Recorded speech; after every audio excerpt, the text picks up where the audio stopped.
Hello बच्चों, mission ज्ञान से मैं निशा सालवी राजस्थान सरकार एवं वेदांता के CSR इनिशिएटिव ई कक्षा में आप सभी का स्वागत करती हूं। तो बच्चों, हम देख रहे हैं हमारे 12th क्लास का 18वां अध्याय, जिसका भाग 2 आज हम पढ़ने वाले हैं। पहले भाग के अंतर्गत हमने देखा कि कौन कौन से जो पादप हैं जिससे हमें ऑयल मिल रहा है, फिर हमने ऑयल के प्रकार देख लिए है ना। उसी तरीके से आज अपन पढ़ेंगे सरसों के बारे में कि सरसों का जो पादप है क्या उसका महत्व है, किस तरीके से हम उसके पादप की पहचान कर सकते हैं, मतलब उसकी क्या क्या क्वालिटीज़, क्या क्या कैरेक्टरिस्टिक्स यानी कि लक्षण क्या क्या हैं, वो आज हम इस अध्याय के इस भाग के अंतर्गत पढ़ेंगे, भाग 2 में सरसों के बारे में। चलिए पढ़ते हैं अपन। सरसों यानी कि मस्टर्ड, है ना। सरसों दिख रही है आपको, यहाँ पर इस तरह की होती है। सरसों और राई में थोड़ा सा ही अंतर होता है देखने में, ठीक है। तो सबसे पहले बच्चों, अब आपको जो ध्यान में देने वाली बात है, मैंने आपको लास्ट वीडियो में बताई थी ये बात कि जो अब अपन पढ़ने वाले हैं उसके लिए आपके पास कॉपी नोट्स होना बहुत ज़्यादा आवश्यक है ना। आवश्यक इसलिए है क्योंकि अब चीज़ें हमें लिखनी पड़ेगी, लिखोगे नहीं याद नहीं होगी, ठीक है। सब ऊपर से जाएगा, तो बेटर क्या है, आपने क्या करने का है, आप लिखते जाइए और नोट्स बनाते जाइए साथ के साथ, ठीक है। ये मत कहिएगा कि मैम आपने तो बुक्स को उतार दिया। हम ऐसा कर सकते हैं, लेकिन आपको तो नोट्स बनाने हैं, आप नोट्स बनाइए। कैसे बनाएंगे मैं आपको बताऊंगी, ठीक है। सबसे पहले आप एक टेबल बनाइए, है ना। इस तरीके से लाइन बनाते जाइए, ठीक है। ऐसा लाइन बनाया आपने, यहाँ पर पहले लिख दो सरसों, ठीक है। एक एक पादप की एक एक टेबल बनाते जाओ, एक एक पादप की एक एक टेबल बनाते जाओ। तो सरसों लिखा, सबसे पहले आपने लिखा कि इसका नाम क्या है ना। नाम क्या है भाई, पीली सरसों, आपने यहां लिख दिया पीली सरसों, है ना, पीली सरसों लिख दिया। फिर आपने लिखा इसका बॉटनिकल नेम क्या है भैया, वानस्पतिक नाम क्या है ना। वानस्पतिक नाम है इसका ब्रेसिका नेपस वेरा ग्लेउकेस, ठीक है। तो ये इसका वानस्पतिक नेम है, क्या है, ब्रेसिका नेपस वेरा ग्लेउका, ठीक है। ब्रेसिका नेपस लिखो, चलो लिखो, ब्रेसिका नेपस वेरा ग्लेउका,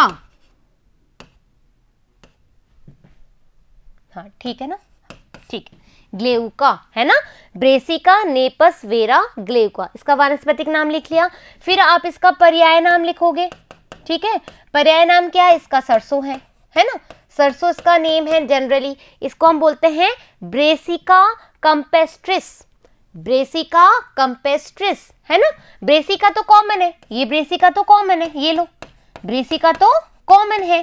अब अपन को क्या लिखना है, कैम्पेस्ट्रिस, ठीक है, कैम्पेस्ट्रिस, ये लो, ठीक है, कैम्पेस्ट्रिस, यही है कैम्पेस्ट्रिस, है ना।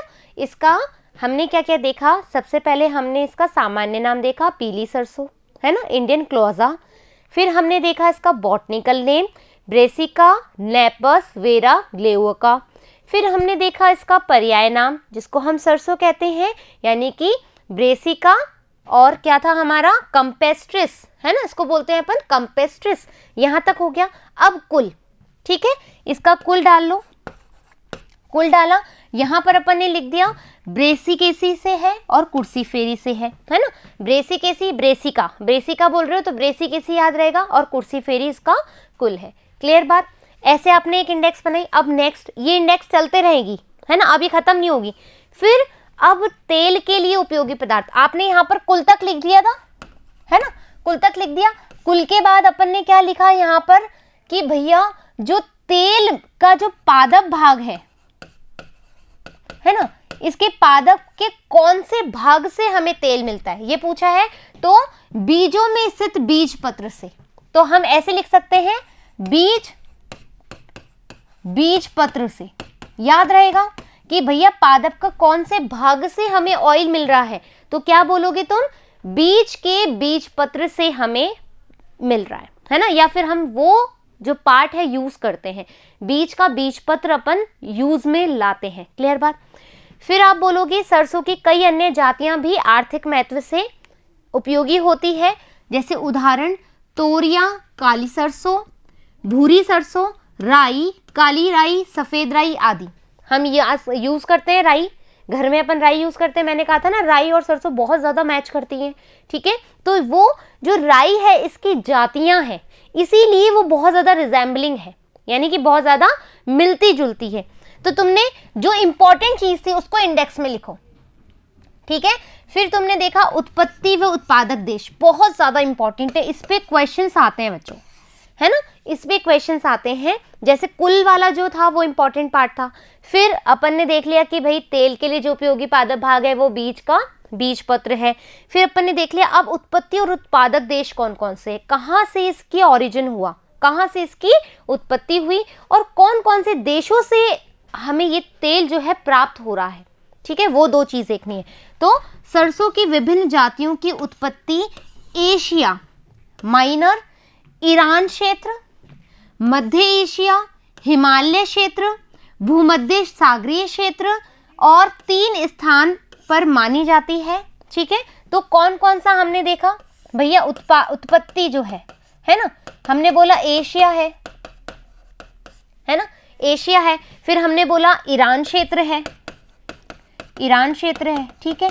फिर हमने बोला कि मध्य एशिया हिमालय क्षेत्र है, ये लो मध्य एशिया हिमालय क्षेत्र है, ठीक है। बच्चों देखो मेरे को भी, मैं ये नहीं कह रही कि मुझे याद रहेगा, डेफिनेटली मुझे भी याद नहीं रहेगा, लेकिन याद करने का तरीका यही है कि आपको एक इंडेक्स बनानी पड़ेगी, क्योंकि अपने पास बहुत सारे प्लांट है। आपने देखा होगा ये चैप्टर आपकी बुक में बहुत बड़ा है, तो आप कैसे याद करोगे कि कौन सा उत्पत्ति है। तो अपन को क्या करना पड़ेगा, एक एक टॉपिक की, है ना, एक एक टॉपिक की हमें इस तरह से एक टेबल बनानी पड़ेगी, एक टेबुलर फॉर्म बनाना पड़ेगा, ताकि जब ये चैप्टर का वीडियो चलता रहेगा और तुम अपने पेज पलटते जाओगे तो तुम्हें पता लगेगा अरे ये तो हमने ऐसे पढ़ रखा है, बहुत अच्छे से याद होगा। सीरियसली प्लीज इस बात को मानो और इस चीज को फॉलो करो और अप्लाई भी करो।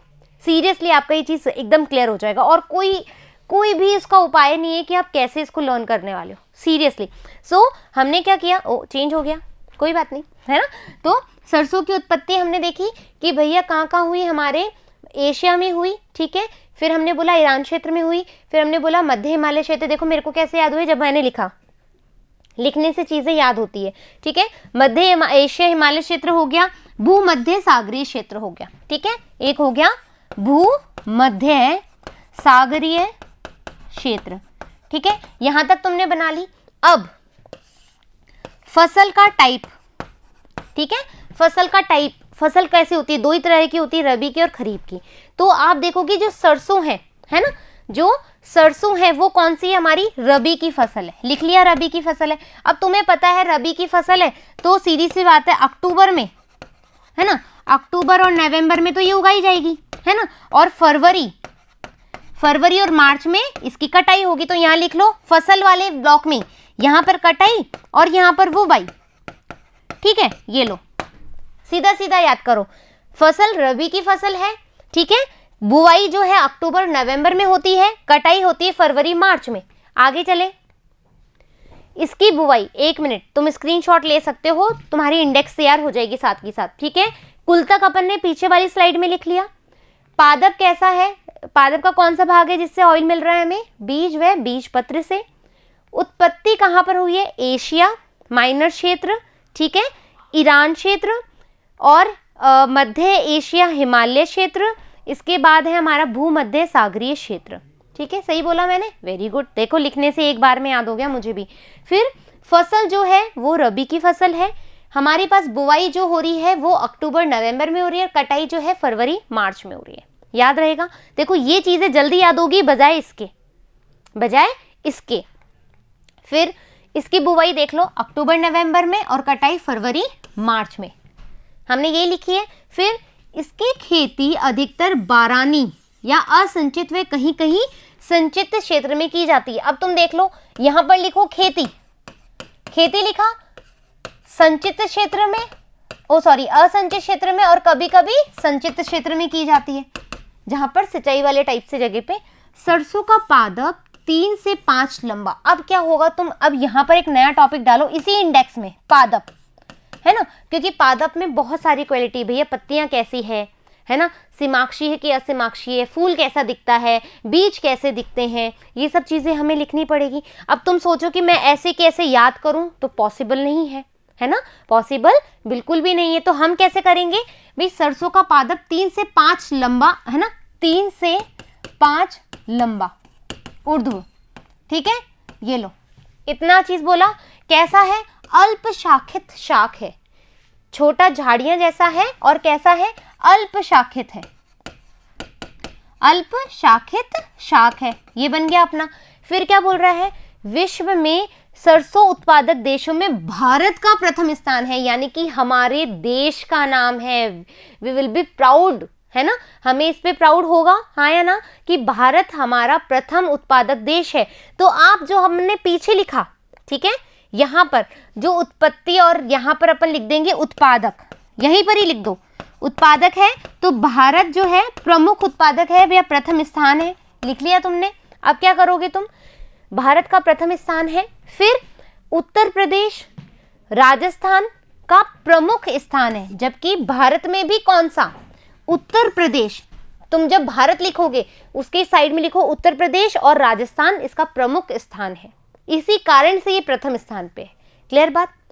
देखो उत्पत्ति तो हुई थी वहां पर जो हमने लिखी, उसी के नीचे तुम उत्पादक वाला इंडेक्स डाल दो और डाल दो भारत प्रथम स्थान पर है, और उसमें भी उत्तर प्रदेश और राजस्थान की वजह से। क्लियर बात। राजस्थान में भी अब कहाँ कहाँ उगाया जा रहा है, भरतपुर, अलवर, सवाई माधोपुर, करौली, ठीक है, अन्य जिलों में बहुतायत से बोया जाता है। उत्तर प्रदेश में कहाँ पर होगा, पंजाब, बिहार, मध्य प्रदेश, राजस्थान, और प्रमुख उत्पादक राज्य है। अब देखो जैसे तुमने वहां लगा लिया उत्पादक देश, उत्पादक, है ना, उत्पादक देश, तो सबसे पहले है भारत, ठीक है। भारत में भी 2 जगह है, उत्तर प्रदेश, ठीक है, और राजस्थान, है ना। फिर तुमने बोला उत्तर प्रदेश में पंजाब में है, पंजाब में हरियाणा आएगा क्या इधर, भारत में पंजाब बिहार, ठीक है, पंजाब बिहार, ठीक है। और राजस्थान में अपन बात करें तो अपने पास आ जाएगा, जो भी तुम्हें नाम याद हो रहा है, 2 नाम तो याद कर ही लो, भरतपुर हो गया, करौली हो गया, इस तरीके से बना लिया तुमने। मैं देखो चीजें रटवाने में बिल्कुल भी बिलीव नहीं करती, सच बता रही हूँ, मुझे रटाना बिल्कुल भी पसंद नहीं है।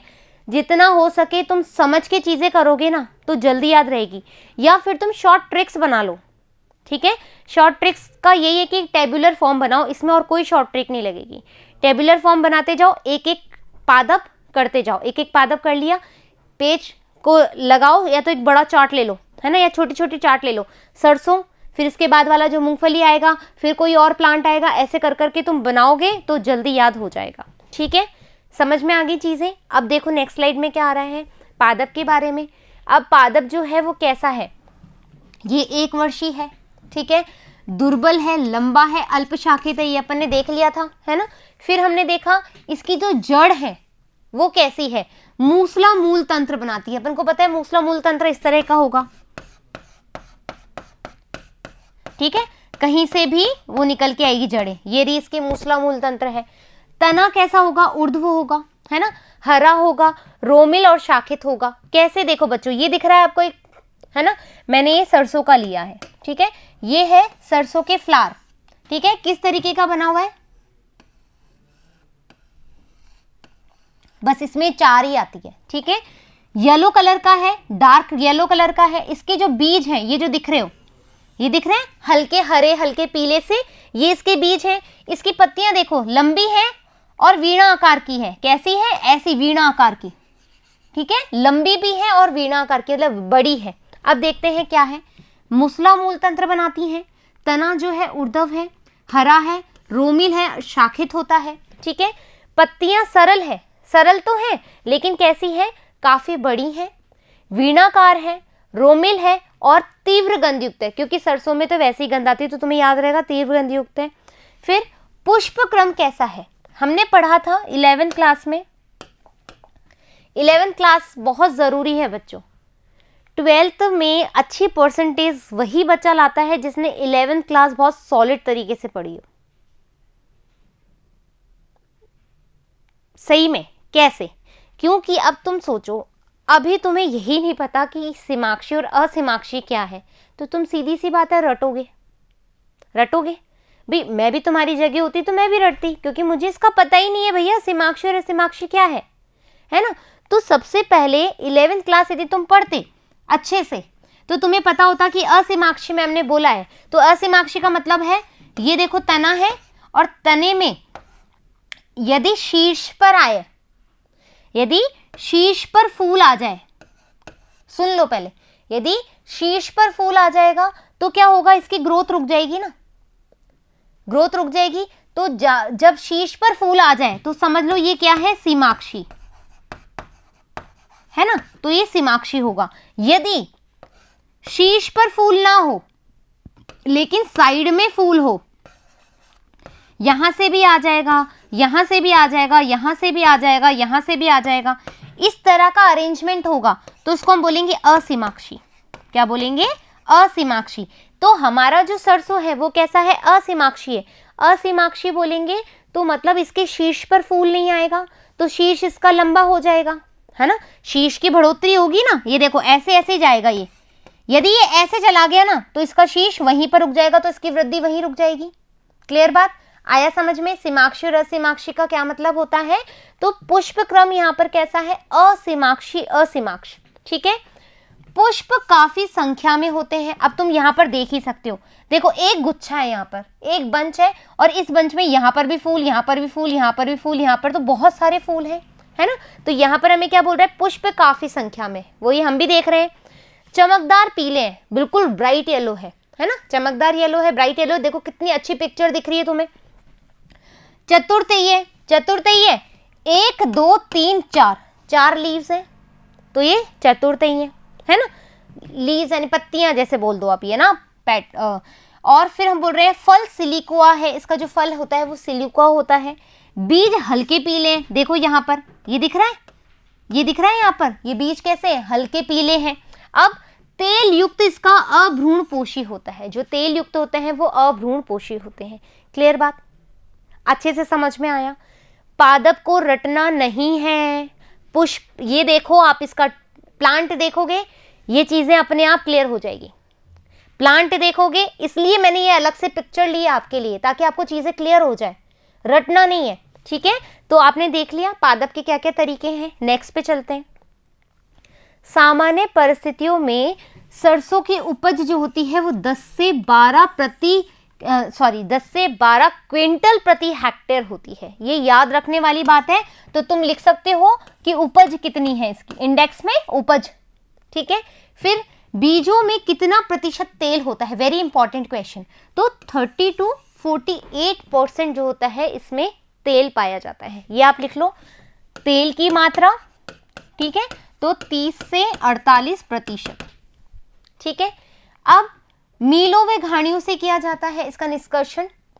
तेल भारी व सुनहरी पीले रंग का होता है। आप देखो मूंगफली का तेल देखोगे और एक सरसों का तेल देखोगे, आप जैसे ही उसको हाथों में लगाओगे या फिर आप कोकोनट ऑयल देख लो तो आपको पता लग जाएगा कि ये लाइन क्यों बोली गई है ना।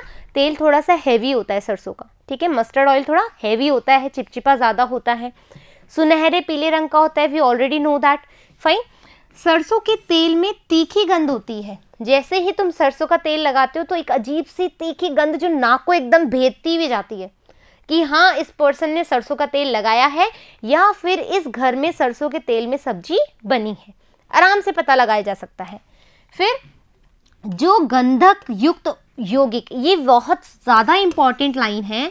ये ज़्यादा इंपॉर्टेंट लाइन क्यों है, क्योंकि अब हमें बताना है कि सरसों में तुमसे पूछा जाए, अब तुम देखो कितने इंटेलिजेंट हो, तुमसे कोई पूछे कि अरे यार तूने सरसों का तेल लगाया है क्या, है ना, कोई ऐसे नौटंकी करे, लाइक जैसे मान लो कि तुम्हें सरसों का तेल लगाना पसंद है और कोई बादाम का तेल लगा के आता है और वो हमेशा बोलता है अरे यार क्या सरसों का तेल लगा के आता है, तो तुम उससे एक क्वेश्चन पूछो कि ठीक है तुम्हें सरसों का तेल ज़्यादा ही वो आ रहा है ना, तो मुझे बताओ कि सरसों का जो तेल में जो ये स्मेल आ रही है तुम्हें वो किसकी वजह से आ रही है। यदि साइंस का बच्चा है टाई टाई फिश हो जाएगी।